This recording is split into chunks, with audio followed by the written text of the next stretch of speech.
Well, hello again everyone. We are in our motorhome in a lay-by somewhere in Wales. We're on our way to the Quarry touring park in Blaenau Ffestiniog. It's absolutely gorgeously sunny today. I don't think it was forecast. The weather forecast was a little bit damp, so I'm hoping this weather holds up for us. I'm going to have some of my fruit bread and possibly a fig roll for me lunch, because it is about that time.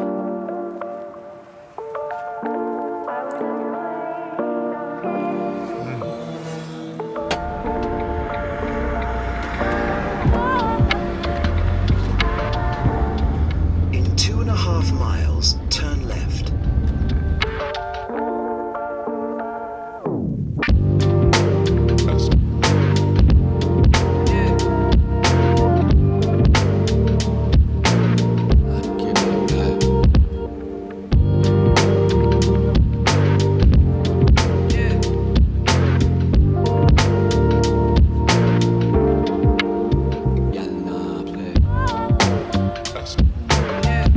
We have arrived now at the Quarry touring park. It's an adults only site and they're all hard standing pitches.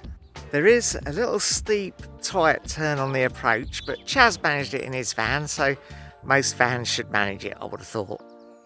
And there's another sharpish little turn onto the site, but again, neither of us really had any bother here. And as you can see, it's very handy for Blaenau Ffestiniog and absolutely immaculate, well cared for park. Most of the pitches have water and electric on them. We've got electric and we've got water within easy reach because we're right next to the service point. We've got the drive over grey waste emptying. Drinking water there, that's the drinking water tap for our two pitches because we're right next to it, just over this little fence. Then you've got bins and recycling and yeah, Elson waste point. What a cracking little site, and great views of the old slate quarries direct from the site. Look at that lovely incline and winding house up there. Well, we're going to have a little bit of a walk up to the quarries and maybe a short trip underground. It might just be me and Chaz going underground, but we'll see how far we get because Chaz has got a dodgy knee, Nikki's got a dodgy knee, my knee is marginally dodgy, so yeah, we may not get there, but we'll see. I'll tell you what though, it is lovely and warm and sunny, isn't it, darling? Well, I've only got 2 pairs of trousers on and 5 Coats. Yeah, something like that. So you never know what the weather's going to do. You've got to be prepared for everything. Yes, I think you're prepared for Arctic exploration, aren't you? No, I'd need another 2 coats on at least. Oh, right.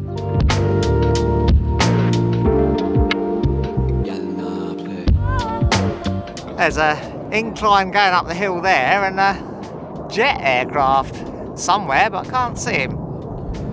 Well, unfortunately, poor Chaz has had to head back to the motorhomes because his knee is playing up, but for the moment we're pressing on. Stopped for a little bit of a break on this bench and look at that cracking view. And the other way you've got the Riskin incline going up there and through the little tunnel up to the slate mine workings. And there's just a little bit of mist coming in over the top of the mountains. I'm not sure this sunshine's going to last forever. Oh, we're nearly to the end of the road. Look at the mist coming in up there, look. There is a lot of water coming down that waterfall today. It has rained rather a lot recently.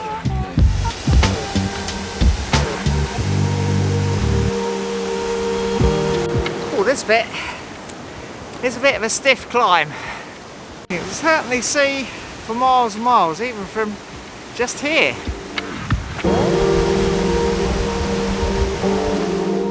This here is a little miners' memorial garden, but unfortunately the stream is undermining it a bit, so it's not really generally wise to access it quite so much. Got the massive waste slate tips of Carmarthen to my left hand side. Must be millions of tons of rock extracted from these slate mines. Well, I've lost Nikki and Liz now as well. They're gonna just walk up to the lake and have a little look and then head back to the vans, because it is a little bit tough on the old knees. My original plan was to go and have a look in a mine a little bit further up the valley. It's not such a steep climb, but since it's just me now, I'm going to head up to a slightly different slate mine.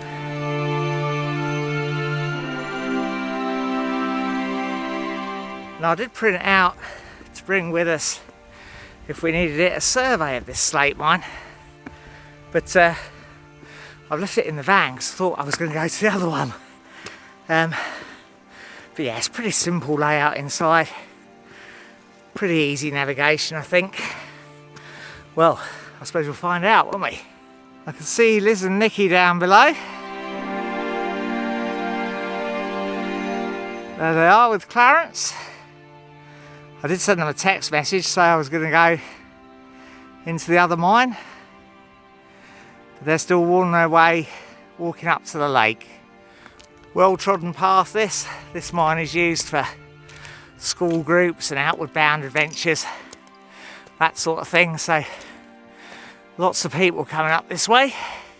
Right, I am puffing a bit, but I think we've come to the first level we can get in on. Now, there's a large flat area here, so remains of a couple of buildings there, and I think this was probably used as an area to dress the slate. I'm not too well up on the history of this mine. You can see as well there's a bit of a trackway going off around the mountain there, probably bringing in slate from the mines further up. Anyway, let's see if we can get underground. Bit of old rail, and there she is. There's the first entrance. Now, I do advise against entering old abandoned mine workings unless you know what you're doing, especially not on your own. I am definitely glad I brought me wellies.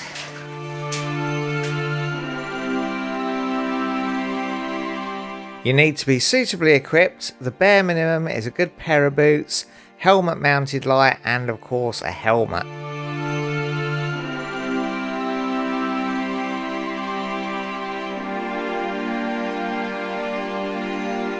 The chambers where the slate has been extracted from this mine are absolutely massive. Glad of me wellies again through here. Another absolutely huge chamber.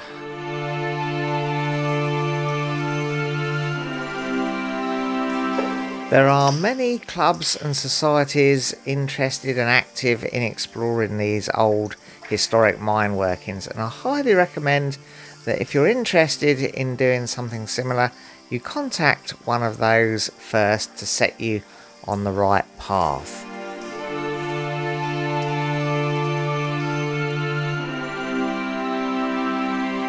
Well, we're more or less at the end of that first little level there, and you can see there's quite a little waterfall coming down over there.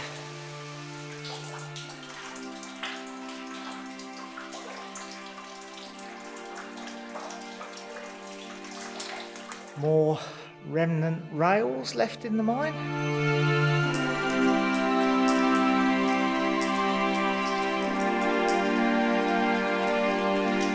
There are many dangers in exploring old mine workings, and not all of them are immediately obvious to the inexperienced. So always recommend, for the first few times at least, you go with someone who has got experience in mine exploring.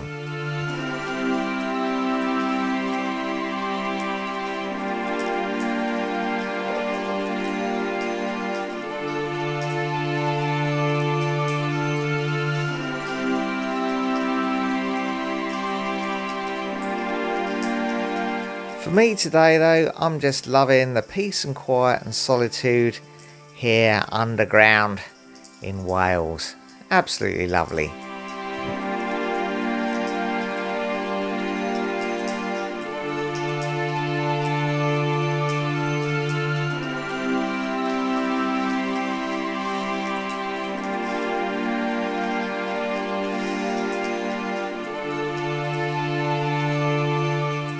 And look at this, we're back out to daylight again.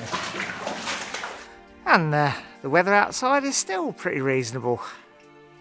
Now, it is possible to do all sorts of through trips in this mine. You don't have to keep going in and out of the level entrances.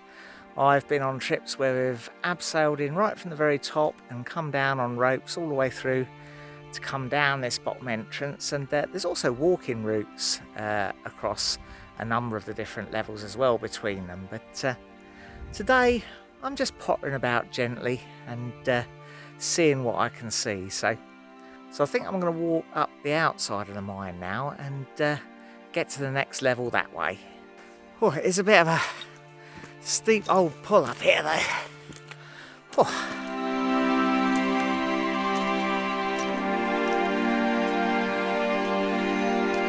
Yeah, I think this would have been an entrance at one time, but all collapsed in now. Still a bit of a intact building though.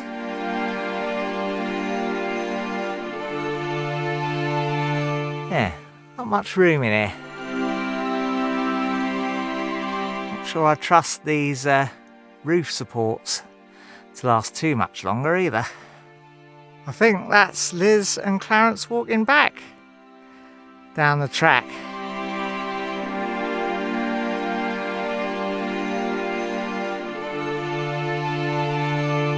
So I've just climbed up that, which I think might be the remains of an incline, this being the winding house at the top.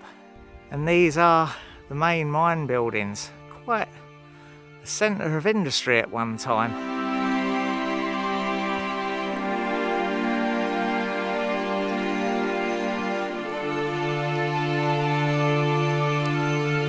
Yes, a substantial set of buildings up there.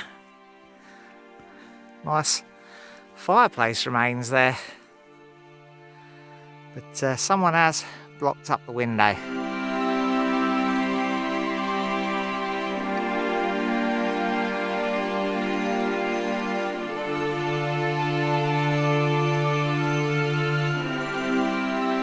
And we're now at the top of the incline that we could see from below, and there's still some of the old wire rope that used to wind the wagons up and down the incline.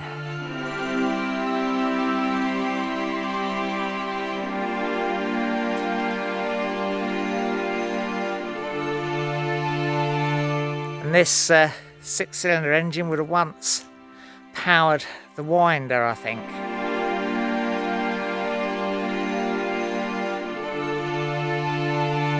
I guess this is the remains of the flywheel. And the winding drum down there. Now if I'm getting any of this wrong, drop me a comment and let me know, but I think that's what all this represents. There's the brakeman's lever there, look.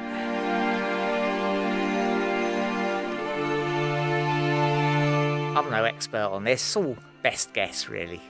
And here we go, this is the incline tunnel. Now it's possible to walk up here, walk up the incline and come up through the incline tunnel. It's not very long, but it is really steep, and a steep old slog to get all the way down there back to the road.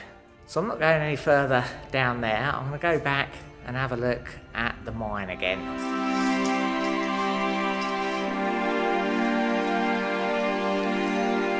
Well, the first mining for slate on this site began in the 1830s. And it was worked intermittently up until about 1850, and then worked continuously from 1850 until 1946.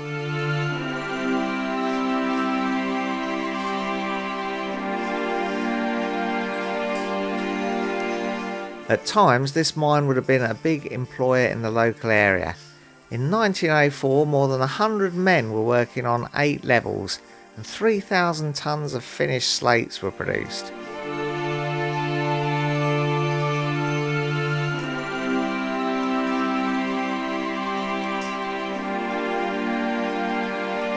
So we've just come from up there, and you can see as you come out into the chamber there's this ledge, and then it just drops off into a vast abyss, a massive chamber there, absolutely huge. Too steep to climb down here. There is a little traverse along here. I'm not going to attempt it on my own. I haven't brought a rope or anything either to rig along there. It's not too bad, I've done it before. There used to be a fixed wire here years ago you could clip onto, but that's been removed and you have to rig it yourself now. I think if we go this way, we'll come to that collapsed entrance. Let's have a look.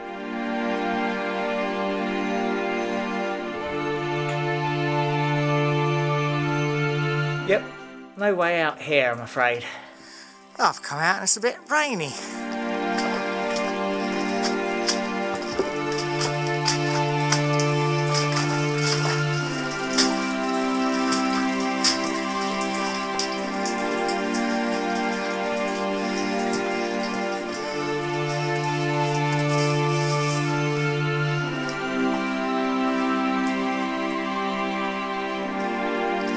Well, I'm looking for a nice dry spot to eat my lunch. Nikki has packed me up 2 Eccles cakes wrapped in some foil and a bottle of water. Lovely.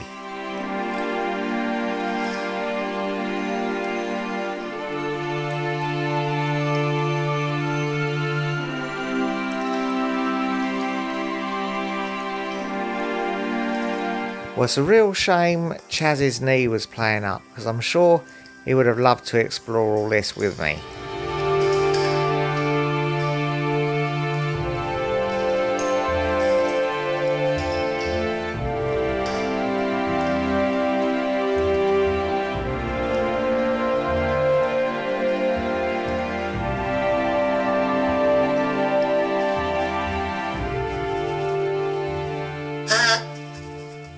Ah, lunchtime. Nice to think maybe a Victorian quarry worker might have sat on this very spot to eat his lunch.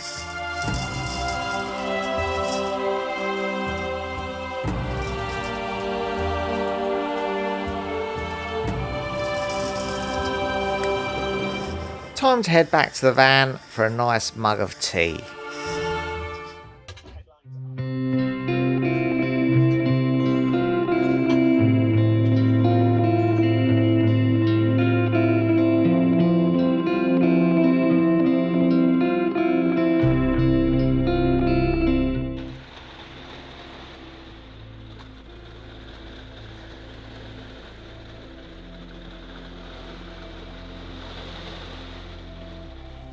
Well folks, it's Friday morning and we're still at the Quarry View campsite here in Blaenau Ffestiniog.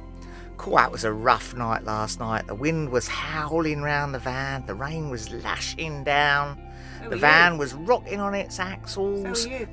Yeah, it was like a storm at sea. It was absolutely horrendous, but we were safe and cosy in the van, and it's eased off a little bit this morning. So we're hoping today we can have a trip on the Festiniog Mountain Railway.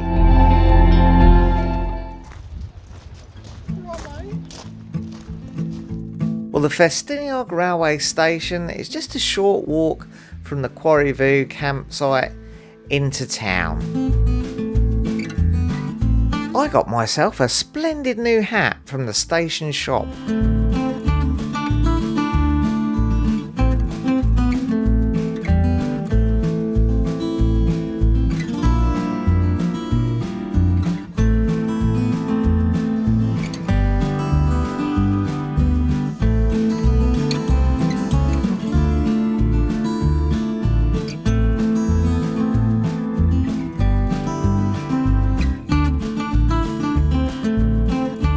Now, we booked our tickets in advance for the train. The website lists a number of trips. They're designed really for you to leave from one or other of the ends of the line, Porthmadog or Blaenau Ffestiniog, travel to the other town and spend 2 or 3 hours there having lunch and looking around, and then travelling back. And different trains run on different days starting from either end. So you can be unlucky and find that the trains are running from the other end of the line to the end that you're on. But don't despair, because I was able to talk to the lady at the ticket office and book half of one trip and then half of another trip. So we were able to travel from Blaenau to Porthmadog, but we weren't able to have any time there. As soon as we got there, the train really just turned around and came back again. But it was still well worth it for the ride on the train. So always worth talking to the ticket office if it doesn't look like there's a trip advertised that works for you.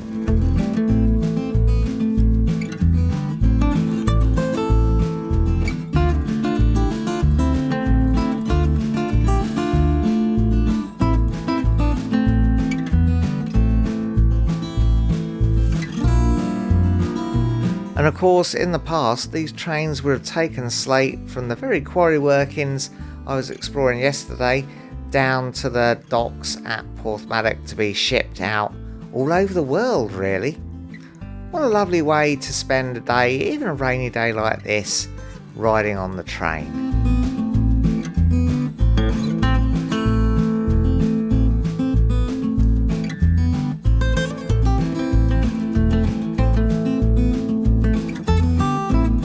Well, tomorrow we're moving on from Blaenau to the last site of this trip. But first, we're going to spend the evening together having some lovely fish and chips. We'll see you again soon in the next video.